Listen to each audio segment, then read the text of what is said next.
Question number 12 है 25 laborers can construct 5 rooms in 18 days. In how many days can 10 laborers complete 10 rooms of the same size? Students यहाँ पर हम find out करेंगे how many days. तो सबसे पहले लिखेंगे let required days is equals to X. अब हम यहाँ पर क्वांटिटीज लिखेंगे, फाइंड आउट हमने करने हैं डेज, तो सबसे पहले लिखेंगे डेज रेशो। नेक्स्ट है हमारे पास नंबर ऑफ रूम्स, तो लिखेंगे रूम्स रेशो लेबरर। तो स्टूडेंट्स लेबरर है हमारे पास, फर्स्ट ऑफ ऑल डेज लिखेंगे, यहाँ पर है 18 डेज और नेक्स्ट हमने फाइंड आउट करने हैं, तो इसलिए ऊपर लिखेंगे 18 और यहाँ पर लिखेंगे x। नंबर ऑफ रूम्स है पहले 5 रूम्स और उसके बाद 10 रूम्स, तो यहाँ पे हम लिखेंगे 5 और उसके बाद लिखेंगे 10। लेबरर्स में है 25 एंड देन 10, 25 एंड 10। स्टूडेंट्स अगर हम इन दोनों क्वांटिटीज में रिलेशन चेक करें तो सिंपली यहाँ पर हमारे पास नंबर ऑफ रूम्स इंक्रीज हो रहे हैं, पहले 5 थे अब 10 हैं, तो नंबर ऑफ डेज क्या होंगे, ऑब्वियसली इंक्रीज होंगे, क्योंकि एक क्वांटिटी इंक्रीज हो रही है, यहाँ पर नंबर ऑफ रूम्स ज़्यादा हो गए हैं, काम ज़्यादा हो गया, ज़्यादा काम करने के लिए ज़्यादा डेज होने चाहिए, तो इसलिए अगर एक क्वांटिटी इंक्रीज हो रही है तो दूसरी भी इंक्रीज हो रही है। इन दोनों में हमारे पास डायरेक्ट रिलेशन है, इसलिए दोनों के एरोज सेम डायरेक्शन में होंगे। यहाँ पर हम इन दोनों के एरोज को ऊपर की तरफ लगाएंगे।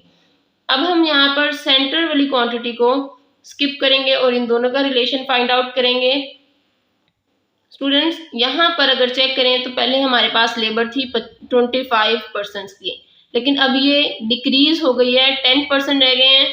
तो यहाँ पर हम क्या करेंगे कि अगर लेबर कम हो जाए तो नंबर ऑफ डेज ज़्यादा रिक्वायर हैं, मींस काम करने वाले लोग कम हो गए हैं, तो उसी काम को हम ज़्यादा दिनों में मुकम्मल कर सकते हैं। तो इसलिए इन दोनों में इनवर्स रिलेशन है, एक क्वांटिटी डिक्रीज हो रही है तो दूसरी इंक्रीज हो रही है। एक बार फिर देख लें, अगर वर्कर्स कम हो जाएंगे तो वही काम ज़्यादा दिनों में मुकम्मल होगा। तो एक चीज़ यहाँ पर डिक्रीज हो रही है और दूसरी इंक्रीज हो रही है, इसलिए इन दोनों में इनवर्स रिलेशन है, इनके एरोज की डायरेक्शन एक दूसरे के ऑपोजिट होगी। यहाँ पर ऑलरेडी ये ऊपर की तरफ है तो इसलिए हम इसे नीचे की तरफ करेंगे। तो स्टूडेंट्स अब हम यहाँ पर टेल से स्टार्ट करेंगे। फर्स्टली x बाय 18 इज इक्वल्स टू, यहाँ पर टेल पर है 10/5, 10/5 मल्टीप्लाई, यहाँ पर टेल पर है हमारे पास 25 और उसके बाद है 10। स्टूडेंट्स यहाँ पर हम सिंपली कटिंग करेंगे, 10 1s are 10, 5 1s are 5 and 5 5s are 25। x by 18 is equals to 5 1s are 5, x is equals to 5 multiply by 18। Students यहाँ पर हम सिंपली 18 को मल्टीप्लाई करेंगे 5 से, 8 5s are 40, 4 carry, 5 1s are 5 plus 4 9, तो x है हमारे पास 90, means number of days are required is equals to 90। तो हम यहाँ पर लिखेंगे x is equals to 90 days. Last पे लिखेंगे थस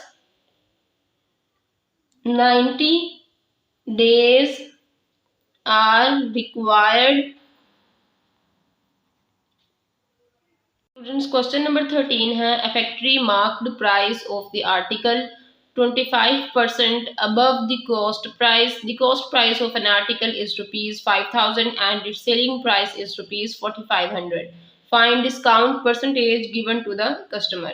स्टूडेंट्स यहाँ पर चेक करें, a factory marked price of the article 25% above the cost price, यानी कॉस्ट प्राइस से भी 25% अबव है, अबव मीन ज़्यादा है।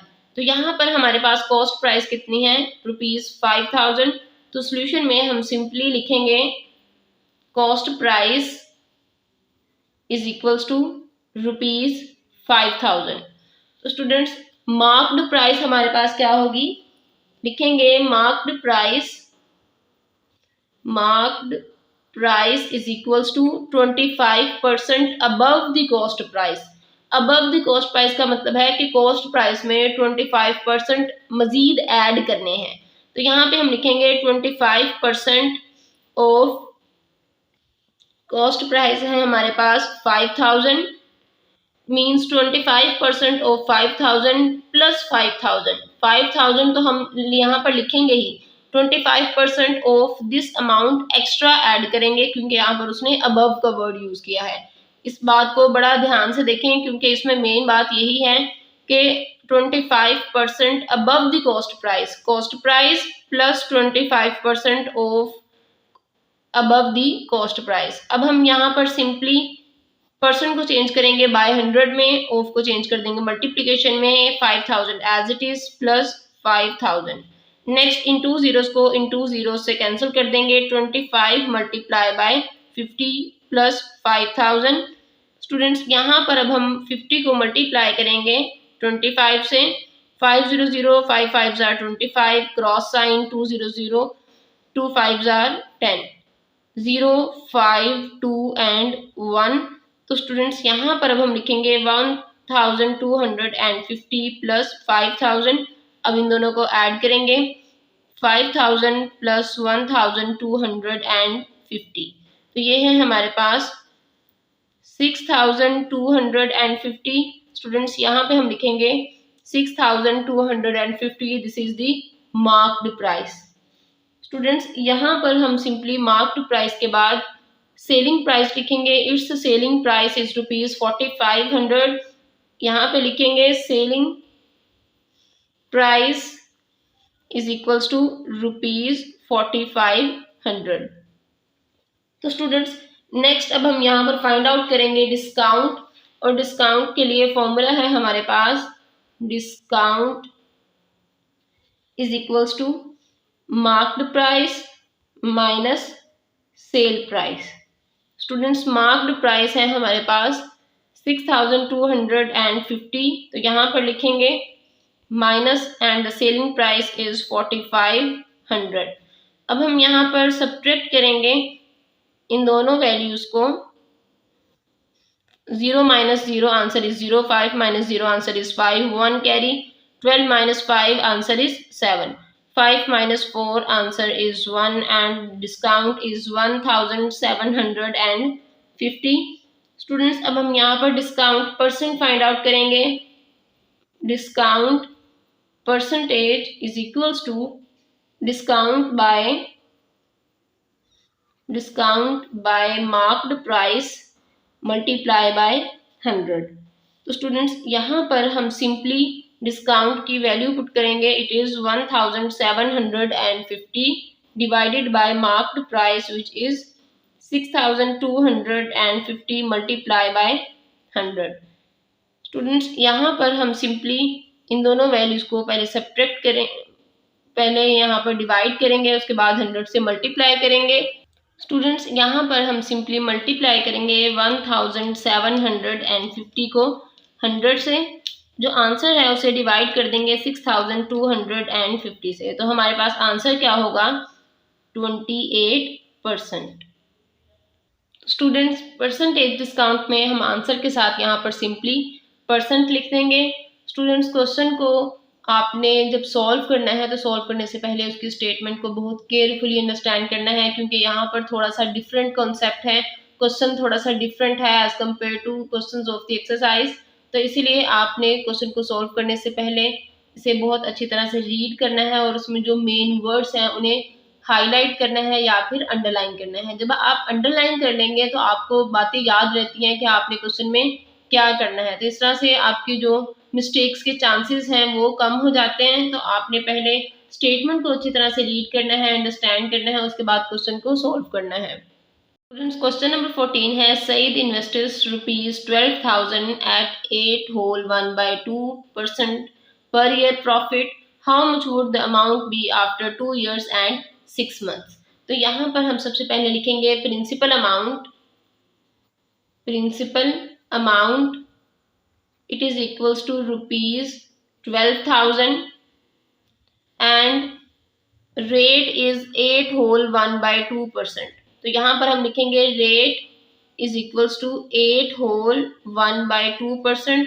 अब हम यहाँ पर अगर सिंपली 8 होल 1/2 को सॉल्व करें तो 1/2 हमारे पास किस तरह से होगा, इसको 8 को मल्टीप्लाई करें 2 से, 2 8 आर 16, 16 में हम न्यूमरेटर में जो 1 है उसे ऐड करेंगे तो ये हमारे पास होगा 17।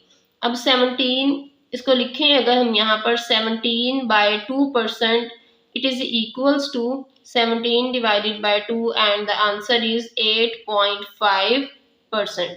स्टूडेंट्स आप इसको इस मेथड से भी कर सकते हैं, अगर डायरेक्टली करें तो ये हमारे पास किस तरह से होगा, 8 एज इट इज, 1/2 को हम लिखेंगे 0.5, तो यहाँ पर इसके साथ सिंपली 0.5 लिख देंगे तो ये हमारे पास परसेंट एज इट इज होगा। स्टूडेंट्स आप दोनों में से कोई भी मेथड अप्लाई करें, दोनों सेम हैं।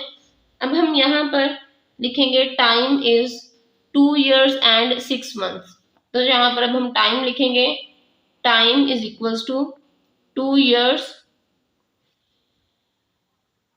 and 6 months। स्टूडेंट्स हमारे पास 6 मंथ्स किसके इक्वल हैं, हाफ ईयर के, मींस 0.5 ईयर के इक्वल हैं, तो इसलिए हम यहाँ पर लिखेंगे सिंपली 2 प्लस 6 मंथ्स को लिखेंगे 0.5 ईयर्स। ये भी हमारे पास ईयर्स हैं, जब हम इन दोनों को ऐड करेंगे तो आंसर होगा हमारे पास 2.5 ईयर्स। ये है हमारे पास टाइम। अब हम यहाँ पर फाइंड आउट क्या करेंगे, how much would the amount, means उसने इन्वेस्ट किया है फॉर प्रॉफिट, तो यहाँ पर हम सिंपली फॉर्मूला अप्लाई करेंगे। पहले लिखेंगे प्रॉफिट, ये हमने फाइंड आउट करना है, तो सिंपली यहाँ पर लिखेंगे I is equals to P multiply R multiply by T. Find करेंगे प्रॉफिट, तो सिंपली हम यहाँ पर प्रिंसिपल अमाउंट पी की वैल्यू पुट करेंगे विच इज 12,000, तो यहाँ पर लिखें 12,000 multiply by rate is 8.5% and the time is 2.5। Students simply यहाँ पर हम परसेंट को चेंज कर देंगे, मल्टीप्लिकेशन में यहाँ पर 8.5% को चेंज कर देंगे बाय 100 में और 2.5 एज इट इज। स्टूडेंट्स अगर यहाँ पर हम डेसिमल पॉइंट को रिमूव करें तो सिंपली डेसिमल पॉइंट की वजह से डिनोमिनेटर में 1 लिखेंगे, उसके बाद जितने नंबर ऑफ डिजिट्स हैं उतने जीरोस। जब हम 8.5 का डेसिमल पॉइंट रिमूव करेंगे तो यहाँ पर भी हम डेसिमल को रिमूव करने की वजह से डिनोमिनेटर में 1 लिखेंगे, उसके बाद जितने नंबर ऑफ डिजिट्स हैं उतने जीरोस। यहाँ पर सिर्फ एक ही डिजिट है इसलिए यहाँ पर हम एक ही जीरो लगाएंगे, तो इस तरह से हम डेसिमल पॉइंट को रिमूव कर देंगे। अब हम सिंपली लिखेंगे 12,000 multiply by 85 by 100 multiply by 10, उसके बाद यहाँ पर लिखेंगे 25 बाय 10। स्टूडेंट्स यहाँ पर अगर हम चेक करें इन 2 जीरोस को हम इन 2 जीरोस से कैंसिल कर देंगे, एक जीरो इससे कैंसिल हो जाएगा। नेक्स्ट है हमारे पास 2 5s are 10, 2 6s are 12, 5 1s are 5, 5 5s are 25। यहाँ पर लिखेंगे 6 multiply by 85 multiply by 5। Students अब हम इन तीनों नंबर्स को मल्टीप्लाई करेंगे तो स्टूडेंट्स हमारे पास प्रॉफिट किस तरह से है, multiply 6 multiply by 85 and multiply by 5, तो simply 6 multiply by 85 multiply by 5 and the answer is 2250। Students profit है हमारे पास 2250। अब हम यहाँ पर टोटल अमाउंट फाइंड आउट करेंगे आफ्टर गेटिंग प्रॉफिट। स्टूडेंट्स यहाँ पर हमारे पास टोटल अमाउंट है principal amount which is 12,000 and the profit is 2,550। अब हम इन दोनों को ऐड करेंगे। स्टूडेंट्स जब हम इन दोनों को ऐड करेंगे तो हमारे पास आंसर होगा 14,550 which is the total amount after getting profit। Students अगर क्वेश्चन में हमें टोटल अमाउंट फाइंड आउट करने के लिए नहीं कहा गया तो हम सिंपली प्रॉफिट फाइंड आउट करेंगे। अगर ये कहा गया कि प्रॉफिट फाइंड आउट करें तो इस स्टेप की यहाँ पर कोई ज़रूरत नहीं है, हम इस स्टेप को नहीं करेंगे। लेकिन क्वेश्चन में ये कहा गया है कि what should be amount after this time, it means उस अमाउंट में हम यहाँ पर प्रॉफिट भी ऐड करेंगे और टोटल हमारे पास जो प्रिंसिपल अमाउंट थी उन दोनों को ऐड करने के बाद जो आंसर होगा वो हमारे पास होगा टोटल अमाउंट।